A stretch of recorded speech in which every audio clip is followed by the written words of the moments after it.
कहते हैं उस घने जंगल में सदियों से किसी इंसान का आना नहीं हुआ था। पेड़ इतने पुराने थे कि उनकी छालों पर वक़्त के जख्म भी जम चुके थे। चारों तरफ एक हरा सा अंधेरा पसरा रहता था, जैसे खुद कुदरत ने उस वादी को अपनी बाहों में छुपा रखा हो। लेकिन एक शख्स था जिसे उस जंगल का रखवाला कहा जाता था। उसका नाम आयाज था। उम्र लगभग 40, शांत स्वभाव, गेहुआ रंग, मजबूत बाजू और आंखों में एक अजीब सी उदासी। लोग कहते थे कि आयाज इंसान कम, साया ज्यादा लगता था। वो कम बोलता था, ज्यादा सुनता था। उसे पेड़ों की सांसें भी सुनाई देती थीं और पक्षियों की खामोशियां भी। वो एक छोटी सी झोंपड़ी में रहता था जो जंगल के ठीक बीचों बीच एक साफ झरने के किनारे थी। उसके पास न बीवी थी, न बच्चे, न दोस्त, न कोई पड़ोसी, बस जंगल, परिंदे, जानवर और वो खुद। एक रात जब आसमान पर चांद छिपा हुआ था और जंगल किसी गहरे ख्वाब में डूबा लग रहा था, आयाज की नींद अचानक खुल गई। झरने के पास से हल्की सी रोशनी उठ रही थी। वो चुपचाप वहां गया, हाथ में मशाल ली और धीरे से छुपकर देखा। एक लड़की खड़ी थी। नहीं, सिर्फ लड़की नहीं, उसके चारों ओर नीले रंग का एक हल्का उजाला था, जैसे कोई बादलों की रोशनी हो। उसके बाल बर्फ जैसे सफेद थे और उसका लिबास पूरा चमकदार सफेद, लेकिन उस पर मिट्टी का एक भी दागा नहीं था। वो पानी पर झुकी हुई थी, जैसे किसी को पुकार रही हो। तुम कौन हो? आयाज की आवाज जंगल की खामोशी में तैर गई। लड़की ने चौंक कर देखा। उसकी आंखें गहरी नीली थीं और उनमें सदियों की थकान। तुमने देख लिया? उसने धीरे से कहा। मैं इस जंगल का रखवाला हूं, यहां इंसान नहीं आता। तुम कैसे आई? वो कुछ देर चुप रही, फिर धीरे से बोली, मैं एक झंझादी हूं और मैं कैद में हूं। आयाज ने मशाल नीचे रखी और धीरे धीरे उसके पास गया। कैद? कहां? इसी पानी में। उसने झरने की ओर इशारा किया। मेरी मां ने मुझे धरती पर भेजा था ताकि मैं इंसानों के दिलों की धड़कनें महसूस कर सकूं, लेकिन कुछ ऐसा हुआ कि मैं यहीं कैद हो गई। कितने वक्त से? 346 साल से। आयाज के हाथ से मशाल गिर गई। वो जानता था कि जिनजादी का मतलब उस मखलूक से है जिसे रोशनी से बनाया गया, जो इंसानों से अलग रहती है। लेकिन कभी कभी जब धरती बहुत उदास हो जाए तो वो आ जाती है। तुम वापस क्यों नहीं जा सकती? आयाज ने पूछा। जब तक कोई इंसान दिल से मेरी रिहाई की दुआ नहीं मांगेगा, मैं आजाद नहीं हो सकती। आयाज कुछ देर चुप रहा, फिर जमीन पर बैठते हुए बोला, क्या तुम सच बोल रही हो? हम झूठ नहीं बोलते, हमें इजाजत ही नहीं, लेकिन हां, हम चुप रह सकते हैं। वो दोनों देर तक वैसे ही बैठे रहे। बस पानी की हल्की सी आवाज सुनाई देती रही। अगली सुबह जब आयाज उठा, वो जा चुकी थी, लेकिन उस दिन से उसकी नींदें गायब हो गईं। हर रात वो झरने के पास जाता और दुआ करता, बिना ये जाने कि वो मांग क्या रहा है। कई दिन बीत गए। एक रात जब बारिश हो रही थी और हर ओर मिट्टी की भीगी हुई खुशबू फैली थी, आयाज ने उसे फिर देखा। तुम वापस आ गई। मैं गई ही कब थी, तुम्हें बस दिखना बंद हो गई थी। तो तुम हर रात यहीं होती हो? हां, तुम्हारे दिल से दुआ निकल रही है, उसमें धड़कन है, सच्चाई है, लेकिन एक चीज नहीं है। क्या? मोहब्बत। आयाज चौंक गया। मैं मोहब्बत नहीं जानता, इसीलिए दरवाजा नहीं खुल रहा, सिर्फ दस्तक हो रही है।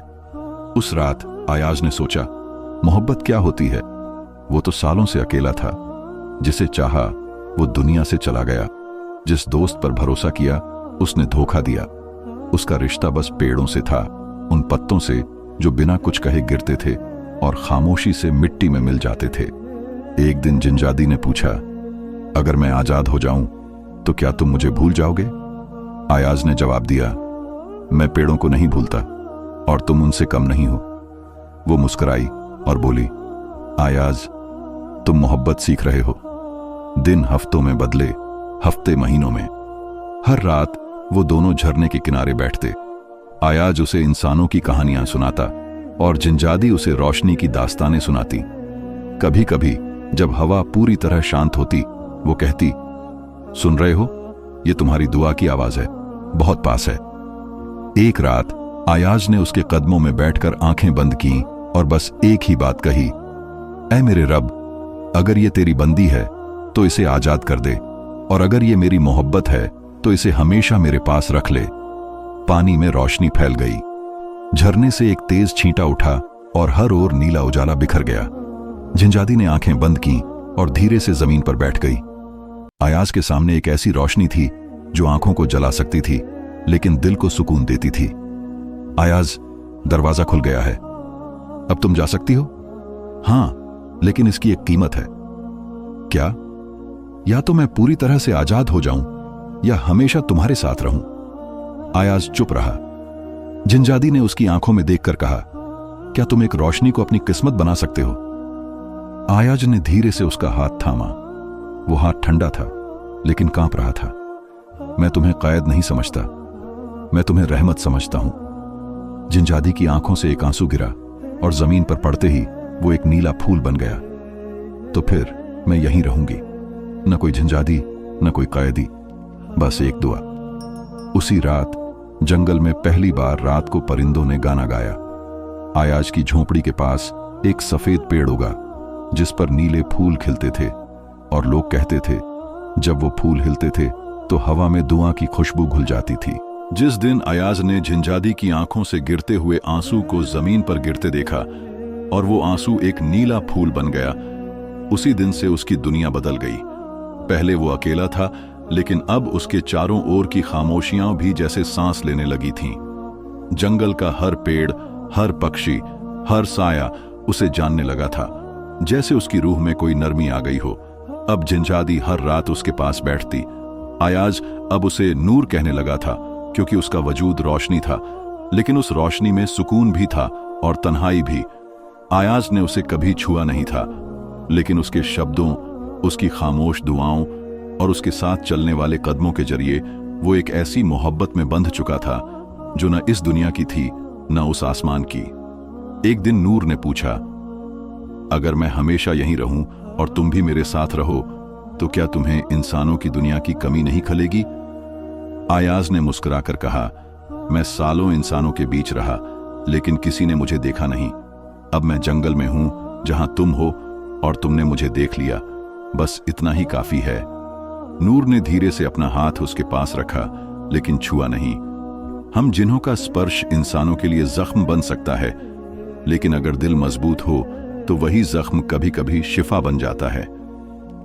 तुम्हारा स्पर्श जख्म नहीं, दुआ जैसा लगता है, अयाज ने कहा, और पहली बार उसके चेहरे पर एक हल्की सी मुस्कान आई। मगर वो मोहब्बत जो रूहों के बीच परवान चढ़ रही थी अब एक इम्तिहान के मोड़ पर थी। एक रात जंगल में आंधी आई, आसमान पर काली बिजली चमकने लगी। नूर बेचैन हो गई। उसने अयाज को झोंपड़ी से बाहर बुलाया और कहा, वो आ रहे हैं। कौन? मेरे कबीले वाले, झिंझादी और जिन्हों के सरदार। वो नहीं चाहते कि मैं इंसानों की दुनिया में इतनी देर तक रुकूं। वो मुझे वापस ले जाना चाहते हैं, लेकिन अब तुम आजाद हो, तुम्हारी मर्जी है, रहो या जाओ। कैद सिर्फ जिस्म की थी, पर कबीला वो एक कानून है। अगर मैं नहीं गई तो वो पूरा जंगल जला देंगे। अयाज ने आसमान की तरफ देखा जहां नीली रोशनी अब अंधेरे में बदल रही थी। तो क्या तुम जाओगी? नहीं, लेकिन तुम्हें मुझे बचाना होगा। कैसे? नूर ने जमीन पर एक घेरा बनाया, अपनी पेशानी से एक छोटा सा नीला पत्थर निकाला और अयाज को दिया। ये मेरी असली रोशनी है, अब ये तुम्हारे पास है। अगर तुम इसे दिल से संभाल पाए तो कोई मुझे यहां से नहीं ले जा सकेगा, लेकिन अगर तुम्हारा दिल डगमगा गया तो मैं बिखर जाऊंगी। अयाज ने पत्थर को अपने दोनों हाथों में थामा जैसे वो उसका दिल हो। वो गर्म था और उसमें से धड़कन जैसी आवाज आ रही थी। उसी पल जंगल में एक जोरदार धमाका हुआ। दरख्त झुकने लगे, पक्षी उड़ गए, जमीन कांपने लगी। 4 साए उभरे। वो जिन्न थे, काले, लंबे, और उनकी आंखों में आग सी चमक रही थी। एक ने गहरी आवाज में कहा, नूर, तुम्हारी जगह यहां नहीं है। नूर अयाज के पीछे खड़ी हो गई। ये जमीन मेरी है, ये पेड़, ये झरना, ये रातें, ये सब मेरी मोहब्बत है। मोहब्बत जिन्हों की कमजोरी है। हम तुम्हें याद दिलाने आए हैं कि तुम्हारा खून रोशनी का है, इंसानों का नहीं। अयाज आगे बढ़ा। उसके हाथ में वो नीला पत्थर था जो अब पूरी रोशनी में बदल चुका था। ये उसकी रोशनी है और अब मेरी सांस बन चुकी है। अगर तुम इसे छुओगे तो तुम्हें मेरी मोहब्बत से टकराना पड़ेगा। जिन्न हंस पड़े। इंसान, तू हमसे लड़ेगा? नहीं, मैं लड़ नहीं रहा, मैं दुआ कर रहा हूं। फिर अयाज जमीन पर झुक गया। ऐ मेरे रब, तू ही है जिसने हजरत सुलेमान को जिन्हों पर हुकूमत दी थी। आज मेरे दिल को रोशनी दे। अगर ये नूर तेरी मखलूका है तो इसे किसी अंधेरे में मत छोड़ना। जमीन हिलने लगी, आसमान से बिजली कड़कती रही, लेकिन बारिश नहीं हुई। रोशनी बरसने लगी, सफेद, नीली और बेहद मुलायम। जिन्न पीछे हटने लगे। उनके चेहरों पर हैरानी थी। ये कैसे हो सकता है? एक इंसान की दुआ हमें रोक रही है। नूर की आंखों से आंसू निकले, लेकिन इस बार वो जमीन पर नहीं गिरे। अयाज की हथेली पर गिरे, जहां वो नीला पत्थर था, और वो पत्थर एक नन्हा पेड़ बन गया। जिन्हों की रोशनी बुझने लगी। उन्होंने नूर को आखिरी बार देखा और कहा, तुमने कानून तोड़ा है, अब तुम हमारी नहीं रही। नूर ने जवाब दिया, सच्ची मोहब्बत वही होती है जो कानून तोड़ दे, पर दिल को ना तोड़े। और वो साए धुएं में बदलकर हवा में घुल गए। जंगल में फिर से सन्नाटा छा गया, लेकिन अब वो सन्नाटा सांस ले रहा था। अयाज ने नूर की तरफ देखा, जो अब भी खामोश खड़ी थी। उसके हाथ में वही पेड़ था जो नीले पत्थर से निकला था। ये क्या है? अयाज ने पूछा। ये मेरी असल है, और अब तुम्हारी भी। तो अब क्या तुम हमेशा मेरे साथ रहोगी? नहीं, अब मैं तुम्हारे अंदर रहूंगी। मतलब? नूर ने उसकी आंखों में देखा। अयाज, मोहब्बत ने मुझे तुम्हारे दिल में जगह दी है। अब मैं तुम्हारी दुआ हूं, तुम्हारा सुकून हूं, तुम्हारी रोशनी हूं। तुम मुझे देख नहीं पाओगे, लेकिन जब भी अकेले होगे, जब भी जंगल में आंखें बंद करोगे, मैं उसी नीली रोशनी की तरह तुम्हारे पास होंगी। अयाज कुछ कहना चाहता था, लेकिन लफ्ज वहीं रुक गए। नूर ने आखिरी बार उसका हाथ छुआ, और जैसे ही उसका स्पर्श आया, अयाज की आंखों से नीली रोशनी निकली और वो चुपचाप जमीन पर बैठ गया। नूर अब जा चुकी थी। अयाज ने धीरे से सिर उठाया। जंगल पहले जैसा ही था, लेकिन अब उसमें कुछ बदल गया था। हवा थोड़ी हल्की हो गई थी, जैसे किसी ने चुपचाप कोई बोझ हटा दिया हो। वो वापस अपनी झोंपड़ी में गया, लेकिन अब वो पहले वाला अयाज नहीं रहा। अब वो रोशनी में जीता था। लोग कहते हैं उसके बाद उस जंगल में कभी पतझड़ नहीं आया। पेड़ों पर नीले फूल खिले रहते, जो सिर्फ चांदनी रात में चमकते। पक्षी रातों को भिगाते, और झरने का पानी बीमारों को ठीक कर देता। अयाज ने कभी शादी नहीं की, किसी को दोस्त नहीं बनाया, लेकिन उसका दिल कभी अकेला नहीं रहा। कभी कभी रात के सन्नाटे में वो नीला पेड़ हिलता, और उसकी एक शाख से नीली रोशनी निकलकर झोंपड़ी के दरवाजे तक आती, जैसे कोई दस्तक दे रहा हो। और अयाज धीरे से कहता, नूर, तुम आई हो? कोई जवाब नहीं आता, लेकिन हवा में एक मीठी सी खुशबू होती, जैसे कोई दुआ कबूल हो गई हो। कहते हैं जब अयाज की आखिरी घड़ी आई, वो उसी नीले पेड़ के नीचे बैठा, आंखें बंद की और आसमान की तरफ देखा। फिर वो हल्के से मुस्कुराया, जैसे किसी ने उसका हाथ थाम लिया हो। उसका शरीर वहीं रह गया, लेकिन उसके चेहरे पर वही रोशनी थी, ठीक वैसी जैसी नूर की आंखों में होती थी। उसके बाद उस जंगल का नाम बदल गया। अब लोग उसे नूर का जंगल कहते हैं, और जो भी वहां जाकर सच्चे दिल से दुआ करता है, वो कहता है, अयाज की दुआ आज भी जिंदा है, और वो नीली